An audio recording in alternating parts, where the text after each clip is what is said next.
मी आपण असं ठरवलं होतं की आपण दोघही तालुक्यांमध्ये माझ्या विधानसभेच्या निधीमधून आपण या ठिकाणी सर्व दिव्यांग बांधवांना अशा पद्धतीचं साहित्य वाटप करू.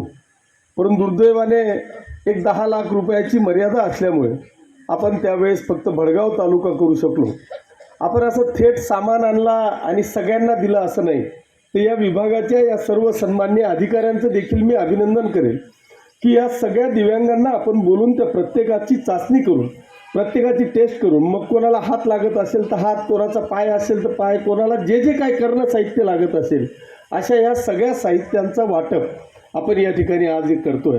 परंतु मला एक विनंती आपल्याला सगळ्यांना करायची आहे की आता जरी 607 किंवा 600 650 लोकांची नोंदणी झालेली असेल, परंतु अजूनही मला असं वाटतं की तुमच्या सगळ्यांची संख्या पाहिल्यानंतर किमान 100-200 लोकांनी नोंदणीच केलेली नाही अशी परिस्थिती मला तुमच्या सगळ्यांच्याकडे पाहून या ठिकाणी वाटतंय. आणि म्हणून मी आपल्याला विनंती करेल की पहिल्यांदा ज्यांची नोंदणी झालेली आहे, ज्यांचा सगळ्या प्रकारचे मापं घेतले गेलेले आहेत, ह्या सगळ्यांना आज वाटप होईल. उर्वरित जे राहिलेले आहेत त्या सगळ्यांची नोंदणी होईल आणि आपल्यासाठी सुद्धा पुन्हा एकदा या सर्व साहित्यांची व्यवस्था केली जाईल, यात कुठल्याही प्रकारची शंका नाही. परंतु ज्यांनी नोंदणी केलेली नसेल त्यांनी आज आपल्या ह्या सर्व सन्मान्य अधिकाऱ्यांकडे बसून ती नोंदणी करून घ्यावी आणि आपली सगळ्यांची चाचणी या ठिकाणी करावी. मी सहज जिल्हाधिकारी साहेबांजवळ बोललो की आपण ठीक आहे, आज आपल्याजवळ सत्ता आहे, एक विधानसभेचा सदस्य म्हणून माननीय जिल्हाधिकारी आपल्या या जिल्ह्याचे जिल्हाधिकारी म्हणून जी काही व्यवस्था आमच्या परीने करता येते ती आपण करतोय. पण आपल्याला एखादी सायकल दिली म्हणजे आपला जीवनमान उंचावेल असं अजिबात नाही.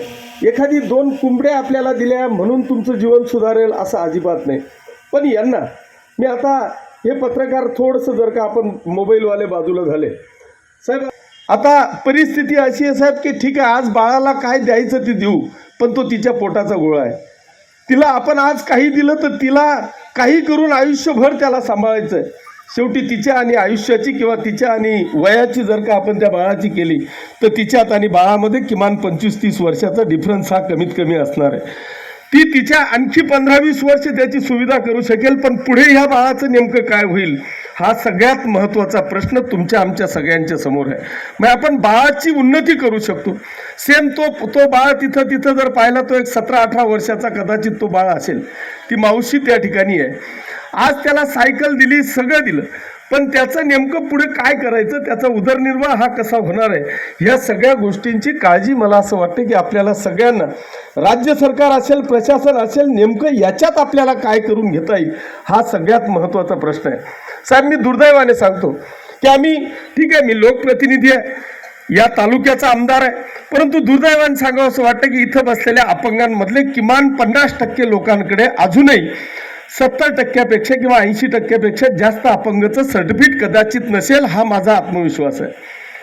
कारण हे लोक दर बुधवारी जळगावला जाय, त्या सिव्हिल सर्जनला भेट, तिथल्या डीनला भेट.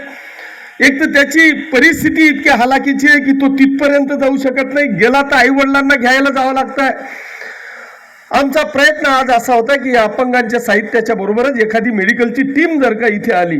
मी प्रांताधिकारी माननीय आयरे सरांचे मी मनापासून आभार मानेल, त्यांना धन्यवाद देईल की साहेब मी ST समाजाचा मेळावा घेतला आणि जवळपास 3600 व्यक्तिगत योजनांच्या लाभाच्या योजना आपण ह्याच ठिकाणी पार पाडल्या. 3600च्या 3600 लोकांना व्यक्तिगत, मग ते कास्ट सर्टिफिकेट असेल, वेगवेगळ्या योजना त्यांच्या संदर्भातल्या असतील, त्या आपण एका छताखाली देण्याचा प्रयत्न केला. आज तीच ही अवस्था आहे की इथे 600 लोकांची नोंद आहे, म्हणजे किमान 1000 अपंग व्यंगत्व असलेला हा पाचोरा तालुका असेल. सेम परिस्थिती भडगावची आहे, तिथे 700-800 लोक असतील. असे 200 कुटुंब अपंग त्या ठिकाणी आहेत आणि यांच्यापैकी जवळपास अर्ध्या लोकांना सर्टिफिकेट विना त्यांना कुठल्याही प्रकारची सुविधा मिळत नाही.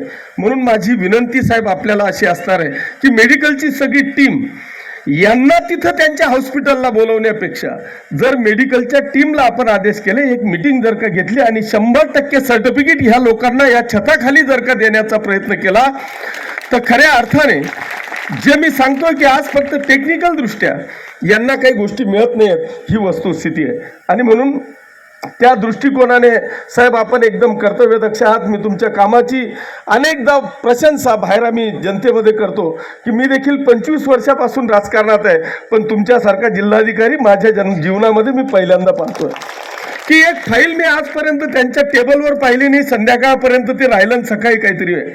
दुसरा एक महत्त्वाचा विषय, इतक्या कमी दिवसामध्ये एखाद्या पुढाऱ्याला माहीत नसेल एवढा इतंभूत इतिहास त्यांनी जळगाव जिल्ह्याचा तपासून घेतलेला आहे. त्याच्यामुळे नेमकं आपल्याला काय करता येईल, आपल्या अधिकाराचा पदाचा सदुपयोग करून या समाजाला आपल्याला नेमकं काय देता येईल, हा प्रामाणिक प्रयत्न मला वाटतं कलेक्टर साहेबांचा असो. आणि आज संपूर्ण जिल्हा हा माननीय कलेक्टर महोदयांचा त्या ठिकाणी कौतुक करतो. साहेबांनी सांगितलं की आज जवळपास 1 लाख लोक मयत झाले आणि त्यांचं जे काही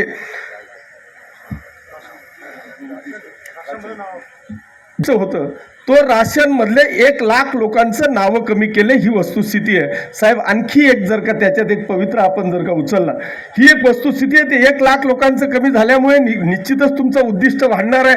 तो वाढला की ह्या सगळ्या लोकांना भेटणार आहे आणि जिल्ह्यातून कुठलंही उद्दिष्ट त्या ठिकाणी कमी करण्याचं कारण नाही. परंतु साहेब माझी विनंती आपल्याला अशी असणार आहे की याच्यात आणखी एक जर का दुरुस्ती केली, त्याच्यामध्ये दरवर्षी आमच्याकडच्या 25 एका गावातल्या 15 ते 20-25 मुली ह्या बाहेर जातात.